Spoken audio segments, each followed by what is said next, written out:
Hi everyone, I'm back with an unboxing video of the Bodycoon and the champion version of the Pokemon Trainer Red.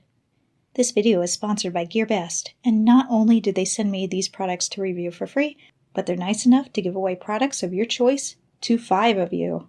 How awesome is that? So make sure you stay tuned for the end of the video to find out how you can enter the drawing.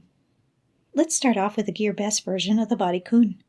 Now some of you may remember that I previously reviewed the female version of this blank body, who we named Gracie. So it will be interesting to see how the male version compares. But we need to give this guy a name, so I stopped calling him Gray Guy. I asked my awesome Facebook group for suggestions, and Gray Guy is going to pull one out here at random.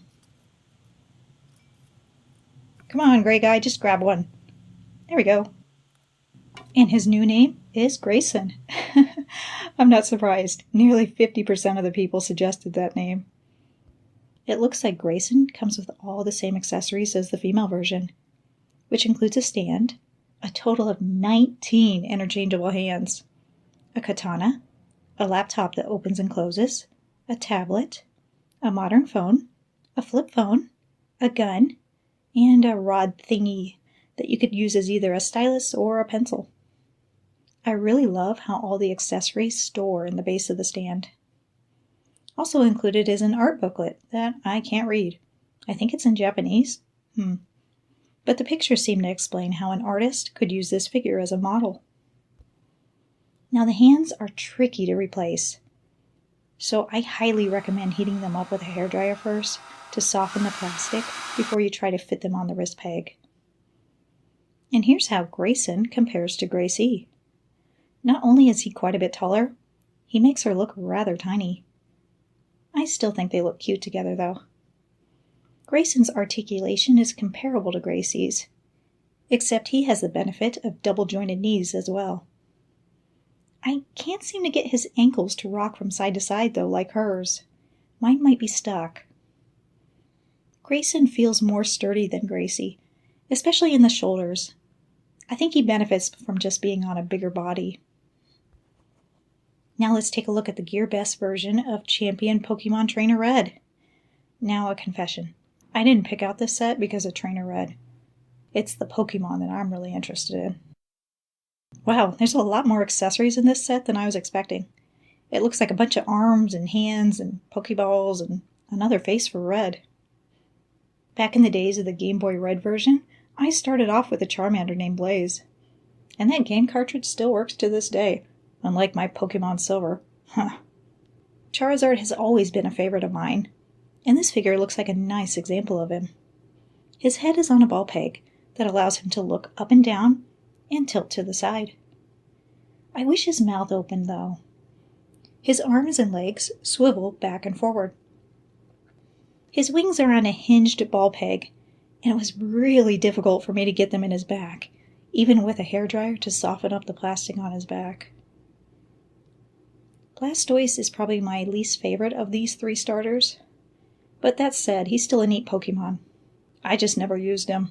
Psyduck was always my water Pokemon of choice. Yes, Psyduck. Not Golduck. No, because he was cuter before he evolved. And I think I gave him the original name of Ducky. Anyway, Blastoise's legs need to be assembled, but they're much easier than Charizard's wings. Blastoise's head can look up and down, rotate, and tilt to the side a bit. His arms and legs swivel forward and back. I'm surprised that the cannons on his back are articulated too. It kind of looks like they're on the similar ball hinge as Charizard's wings. Venusaur is the least articulated of this group. You need to insert the plant on his back, but otherwise that plant just doesn't move. Venusaur's head rotates, and it also has like a very slight tilt from side to side. Not much though, because the sculpt on his body gets in the way. His legs all swing forward and back. So yeah, not much articulation there, but he still looks pretty impressive. I suppose we should take a look at Trainer Red, which is probably why most people bought this set. Red's arms have basic articulation at the shoulder, and just swing forward and back. His wrists rotate, and surprisingly, his arms also rotate at the bottom of his shirt sleeves. It turns out because you can mix and match different hands, lower arms, and shoulder pieces with this figure, that's pretty neat. One of the hands even makes it look like he has his hand in his pocket of his jeans. His head is on a ball peg that allows rotation and side-to-side tilt. You might be able to rotate that peg around to get him to look up and down too. It's really tight on my figure though, so I couldn't get it to twist. His legs rotate at the thigh, and the ball hinge allows him to move his leg forward and back, or to the side depending on how you twist that ball around. This guy is very top-heavy, and I couldn't get him to stand on his own. He comes with a stand, but both sides of the peg on the stand seem to be too big to fit into his back. He comes with a removable backpack too, which is nice, and it also has a peg hole on the back of it, but that also doesn't fit in the stand. Red comes with a second yelling face. It's easier to change out the faces because Red's head splits in two. That sounds morbid. And then you just snap on the back of his head and put the hat on the front of his face. We also get two versions of Pokeballs, the Ultra Ball and a Master Ball. The balls have two peg holes, so you can display them how you like on the peg of one of the included hands. The set also comes with some effects. Charizard has 3 fire geysers of different heights. Blastoise has 2 water blasts that plug into his cannons.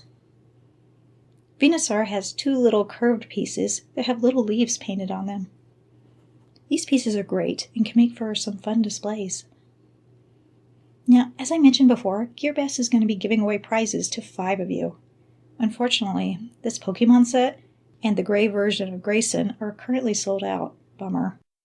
But instead, GearBest is going to let the 5 winners of a random drawing pick items of your choice from their website as the prize.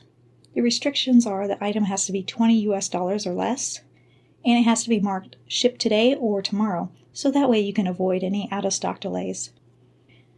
Now this drawing is completely free to enter, and I'm using the site called gleam.io to help me host it. The link to the giveaway is in this video's description.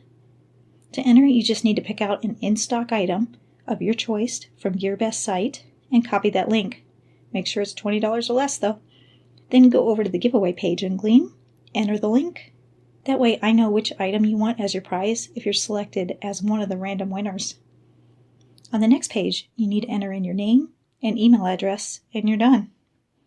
I've done some testing with Gleam, and it looks like since I'm using just the free version, I won't even see your names or email addresses unless you're one of the 5 winners. But if you still have privacy concerns, don't enter. And if you're under 13, get your parents' permission. You have until Tuesday, November 7th at 8 p.m. U.S. Central Time to enter. I'll contact the winners directly by email, and then I'll have to collect your shipping address and a phone number to pass on to GearBest so that your prizes can be shipped. A link to the rest of the rules can be found in this video's description. That's it for now, but I'll be back with a November Zub Collection Club video later this week. So thanks for watching.